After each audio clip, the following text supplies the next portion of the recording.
Qual foi sua experiência mais arrepiante? Tenho um mau pressentimento sobre isso. Eu faço fotografia imobiliária. Um dia eu estava sozinho fotografando em uma casa vazia, o que é bastante normal. Tive esta sensação muito desconfortável de não estar sozinho. Eu já havia verificado a casa inteira antes de começar a tirar fotos, mas eu continuava tendo a sensação de que havia mais alguém lá. A sensação era tão forte que eu tinha arrepios e sentia náuseas. Eu não sou um cara pequeno, mas me sentia como uma criança pequena com medo do escuro. Decidi checar novamente todas as salas para me acalmar, mas não encontrei nada. Verifiquei armários, banheiros, quartos, etc. Mas eu era definitivamente o único ali. Quando terminei de atirar no último quarto da casa, esta sensação de que alguém estava comigo foi tão avassaladora que eu praticamente saí correndo da casa quando dei o último tiro. Senti-me melhor quando cheguei lá fora, mas ainda tinha uma sensação de inquietação. O corretor de imóveis acabou puxando a entrada quando eu estava terminando as fotos da frente da casa e perguntou se a faxineira da casa tinha feito um bom trabalho. Eu disse que me parecia bem, e ela entrou na casa com seu marido para prepará-la para uma exposição. Quando eu estava tirando no quintal, notei os dois do canto do olho através de uma janela traseira, mas havia uma terceira pessoa com eles. Fiquei confusa porque eles vieram sozinhos sem mais ninguém. Acontece que a limpeza da casa não estava terminada antes que eu parasse e entrasse. Ela viu um cara grande com tatuagens entrar em casa e entrar em pânico. Então ela saltou para a despensa da cozinha e se escondeu. Quando ela percebeu que eu era o fotógrafo, já era tarde demais para ela sair sem ser embaraçoso. Então ela ficou na despensa o tempo todo. Não tenho certeza se talvez eu tenha visto pelo canto do olho ao passar, ou se talvez eu tenha sentido seu perfume, ouvido sua respiração e não percebi. Mas meu subconsciente estava gritando comigo que alguém estava lá. Foi o mais desconfortável que eu já estive dentro de uma casa como aquela antes e fiz para uma história engraçada depois.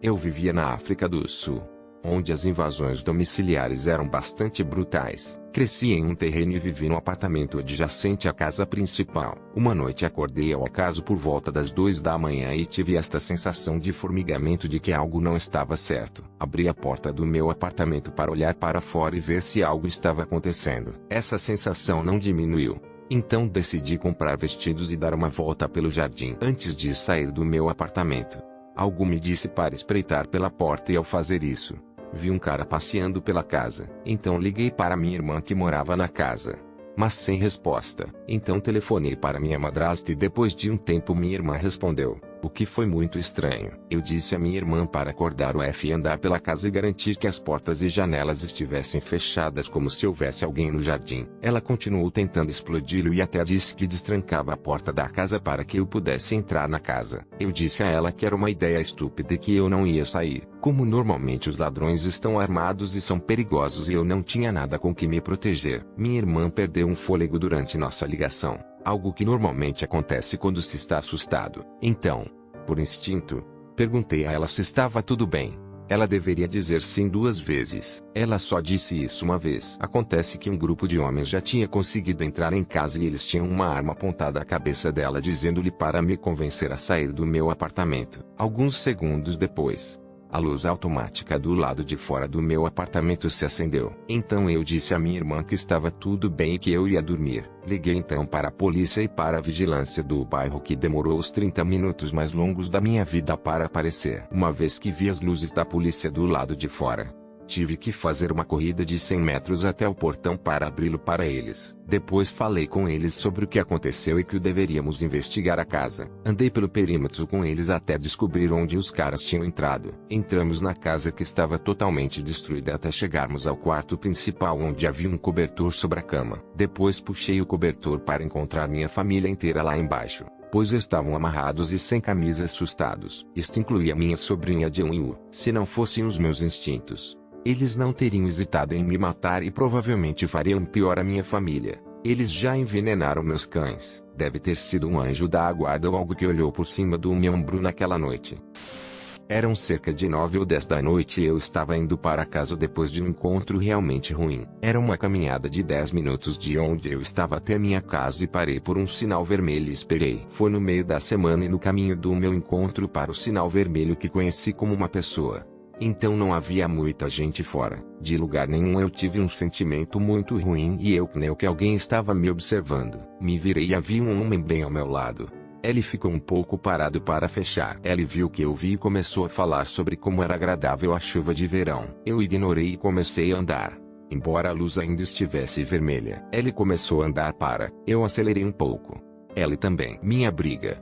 Voou o congelamento imediatamente bateu e de lugar nenhum eu parei de andar. Ele foi pego desprevenido e deu mais alguns passos antes de parar também. Ele me perguntou por que eu parei e quase gritei com ele que eu não queria falar com ele. Que seu comportamento estava me assustando e disse a ele para continuar andando. Ele começou a discutir e eu gritei apenas vá. Ele começou a andar devagar. Eu fiquei parado, observando enquanto ele caminhava. A sensação no meu estômago não saiu.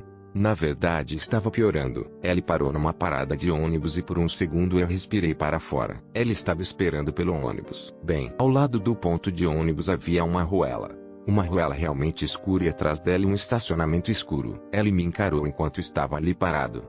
Ela estava me esperando. Tentei entrar em contato com um amigo. Sem resposta. Escondi-me atrás de alguns materiais de construção e na terceira tentativa consegui contatar um amigo. Ela não estava em casa e não podia me ajudar. Ela perguntou se havia mais alguém lá e eu disse que não. Eventualmente havia um homem e duas mulheres passando por lá. Ela me disse para contar-lhes o que estava acontecendo. Durante este tempo, o cara não parou de me encarar por um segundo. Quando me aproximei do grupo para perguntar se eu poderia caminhar com eles, de repente, ele começou a ir embora. Eu estava certo. Ela estava esperando por mim. Caminhei um pouco com o grupo. Mas eles estavam virando à esquerda no próximo sinal vermelho e eu estava indo para o outro lado. Agradeci a eles por me ajudarem. Caminhamos por caminhos separados e em segundos o cara apareceu novamente. Eu congelei completamente e felizmente o grupo pegou e correu para mim. O cara os viu. Deu meia volta e foi embora. Eles me acompanharam até a minha porta e eu lhes agradeci uma e outra vez. Estou 100% certo de que ele planejava fazer algo horrível comigo. Estou sempre grato por esses três estranhos que poderiam ter salvo minha vida naquela noite. Portanto, esta foi a intuição de meu amigo. Não a minha. Mas com certeza salvou nossas vidas. Há cerca de uma década, em algum momento em janeiro ou fevereiro, estávamos lá fora, no centro de Chicago, fumando um charuto. De repente, do nada, ela fica com um olhar preocupado e diz: eu não gosto deste lugar. Venha até aqui. Não foi 3 segundos depois de darmos alguns passos, não mais que 3 metros, que este gigantesco bloco de gelo caiu do prédio e se estilhaçou exatamente onde estávamos. Ele teria me esmagado e matado definitivamente ela muito provavelmente se não tivéssemos nos movido. Foi tão chocante que todos na movimentada rua pararam e nos olharam de frente para a boca de agape. Você poderia ter ouvido um alfinete cair depois disso. Foi uma loucura. Eu também nunca olhei para ela da mesma forma. Ela diz que não sabe como, mas tinha uma coisa de sexto sentido acontecendo sem dúvida.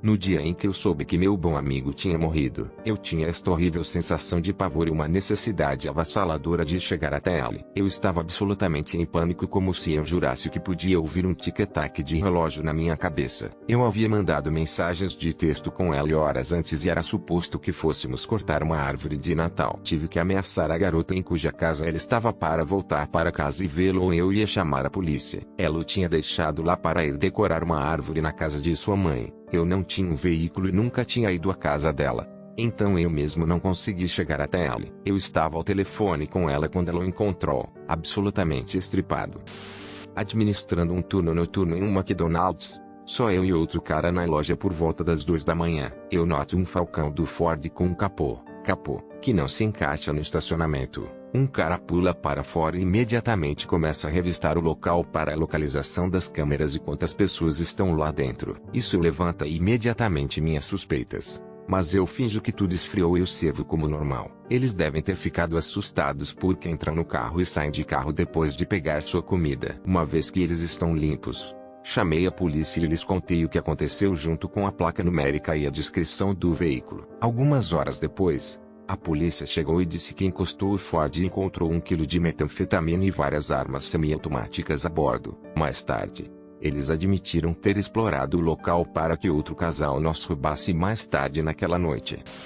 Isto não é tão NSFW quanto outros, Mas penso muito sobre isto. As pistas rurais no Reino Unido são bastante estreitas e têm muitas curvas cegas. Eu estava dirigindo por uma faixa e havia um ciclista na minha frente, no meio da estrada, sem capacete, e indo em direção a uma curva completamente cega. De repente pensei, se um carro balançar naquela curva, eles vão esmagar o ciclista e prendê-lo ao meu carro. Foi como uma visão de destino final. Eu não podia ouvir ou ver outro carro, mas vi este acidente tão vividamente na minha mente. Imediatamente bati na minha pausa, buzinei e encostei. O pobre ciclista se cagou e tropeçou nas sebes. Meros segundos depois, um adolescente idiota sai apressado do canto cego e nos perdeu por centímetros. Se ainda estivéssemos na estrada, este cara teria arado direto através do ciclista e entrado no meu carro. Eu me assustei completamente, ao ponto de o ciclista ter vindo para me acalmar. Não me lembro de muito, mas sei que estava dizendo você estava morto uma e outra vez. Não sou uma pessoa religiosa,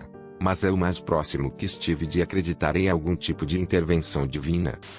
Era um dia antes do meu casamento e fui dar uma volta pelo meu bairro muito seguro. Tinha meus fones de ouvido dentro e a música tocando alto. Havia carros estacionados aqui e ali, subindo e descendo a longa rua. As casas neste bairro têm lotes de terreno relativamente grandes, então há algum espaço entre as casas. Mais ou menos pela metade da rua, cheguei em carro que tinha ficado estacionado pelo menos os 5 minutos que levei para chegar até ele. Ao passar por ele, notei que havia 4, talvez 5, homens na casa dos 20 e poucos anos. Não pensei nada sobre isso. Andei uns 50 ou mais pés e tive esta sensação horrível no estômago. Virei-me para descobrir que eles tinham rastejado o carro para cima de modo que estavam literalmente atrás de mim. Não tinha ouvido o carro porque meus fones de ouvido estavam dentro. Por pura sorte, vi um homem e uma mulher mais velhos trabalhando no jardim deles cerca de 5 casas abaixo. Grandes parcelas de terra. Então eles estavam um pouco longe. O cara mais velho foi até o carro e perguntou o que eles estavam fazendo e eles disseram que estavam lá para fazer algum trabalho de jardinagem para um dos vizinhos e apontaram para a casa que agora estavam estacionados na frente, não a casa que eles tinham estado sentados na frente. O cara disse a eles que não acreditava neles e que não acreditavam neles e que fariam uma caminhada ou ele chamaria a polícia. O cara então me disse que a casa que estavam sentados na frente deles era de um vizinho que estava fora da cidade. Como as casas eram cerca de 5 casas abaixo, este casal não tinha notado o carro ou eu antes de eu vir correndo até eles. Muitas vezes penso naquele incidente e sinto muito fortemente que se eu não tivesse tido aquela sensação horrível que me obrigou a dar meia volta, e se aquele casal não tivesse estado no pátio da frente para que eu pudesse ver rapidamente, teria havido um final diferente para esta história e para o dia anterior ao meu casamento. Ok, eu tenho 2 destes, mas o primeiro é porque sempre vou confiar no meu instinto. Quando eu era pequeno, sempre dormia na casa de meus primos que tinham um beliche de madeira incrível, que eu dormia no beliche inferior. Quando eu tinha 7 anos, fui dormir mais uma vez. Comemos comida chinesa com meus tios. Depois eu e meu primo ficamos acordados até a tarde jogando videogame antes de ir para a cama. Quando eu era pequeno, eu costumava adormecer logo e dormir profundamente. Minha família ainda brincava que nem mesmo um carro passando pela casa conseguia me acordar. De qualquer forma, algum tempo depois de ter adormecido, acordo porque tenho esta sensação ridícula de que tenho de rolar. Eu não queria porque estava confortável e dormindo como normalmente faço no meio da cama com meu pé pendurado. Continuei discutindo com o que eu sentia como se estivesse rebolando até que finalmente o fiz. Mas aparentemente não era suficiente porque então eu tinha a vontade de literalmente me abraçar o mais apertado que podia contra a parede. Como eu já tinha rolado, pensei por que não? Como estou tentando me pressionar o mais forte possível contra a parede, o beliche desmorona e uma barra de metal quebrada atravessa diretamente a cama onde eu estava dormindo. Eu estava preso, de alguma forma ileso, naquele pequeno espaço contra a parede até que meu tio pudesse me cortar. Meu primo havia caído do beliche de cima quando ele desabou, mas também estava ileso. Depois aconteceu quando eu tinha 16 anos.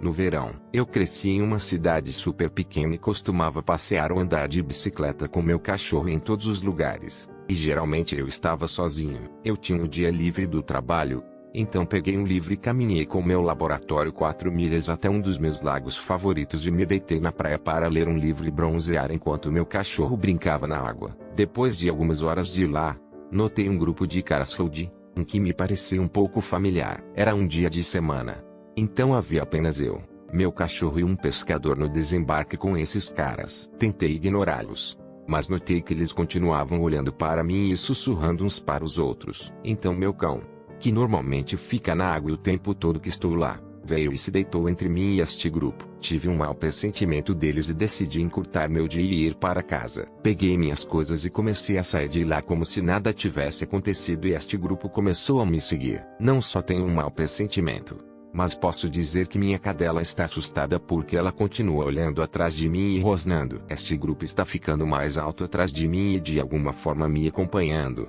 o que é uma façanha porque sou um caminhante rápido. Então eu sei que eles estão fazendo isso de propósito. Estou tentando pensar em uma saída para esta situação sabendo que no meio da semana não vou receber muita ajuda dos vizinhos e de ninguém realmente por perto. Então começo a pensar no único garoto que me parecia familiar e que de repente me atingiu. Eu conheço. Então, de repente eu giro e me dirijo a ele pelo nome e lhe digo que eu costumava trocar suas fraldas, o que faz com que seus amigos desatassem a rir. Permito que eles se aproximem o suficiente para tentar tomar o controle da situação e perguntar-lhes sobre sua família e seu irmão. Eles me perguntam o que estou fazendo naquele dia e ainda me sinto super assustado e meu cão ainda não se aproxima de nós. Então eu minto e digo que meu irmão está no alto da estrada e eu vou conhecê-lo. E eu digo que vou ficar para trás e deixá-los andar à frente porque meu cão está claramente desconfortável. O que eu minto novamente. Eles digo que ela foi abusada por um homem e odeia os homens. Eles dizem que estão voltando para a praia. Voltam e vão embora. Um ano depois, ouvi falar de um assassinato horrível na cidade seguinte. Este garoto e seus amigos invadiram a casa de seu avô de 75 anos.